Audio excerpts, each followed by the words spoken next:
আজিৰ দিনটোত মই কিমান টকা ঘটিছোঁ, মই কিমান ডাঙৰ গাড়ী চলাইছোঁ, মই কিমান ডাঙৰ ঘৰত আছোঁ,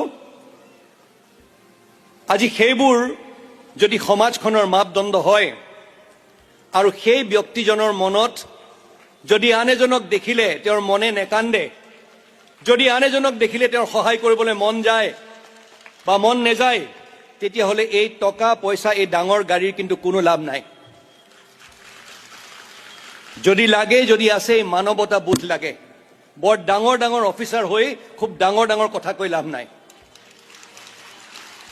যদি পাৰে সমাজখনৰ বাবে কিবা এটা কৰিবলৈ চেষ্টা কৰিব লাগে, আৰু যদি সমাজখনৰ বাবে কিবা কৰিব পৰা নাই, অকল যদি মই নিজকে লৈ ব্যস্ত হৈ আছোঁ, তেতিয়াহ'লে মই ভাবোঁ যে মোৰ মায়ে মোক জন্ম দিয়া বা মোৰ সমাজখনৰ প্ৰতি যে মোৰ দায়িত্ববোধ আছিলে সেইটো যদি মই পালন কৰা নাই, তেতিয়াহ'লে মই এটা পশুৱে অকল নিজৰ কথা ভাবে।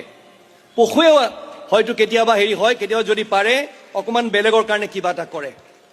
কিন্তু আজি মানৱ জাতিটো শ্ৰদ্ধেয় ৰাইজ, প্ৰকৃততে চাবলৈ গ'লে আমি কিমান আপোনপেটীয়া হৈ গৈছোঁ, কিমান চেলফিছ হৈ গৈছোঁ। অনবৰ্তক মই মই মই মই মোৰ বাদে আৰু বেলেগ একো নাই। মোৰ যদি হৈ গৈছে, চব হৈ গৈছে। আজিৰ দিনটোত মই কিমান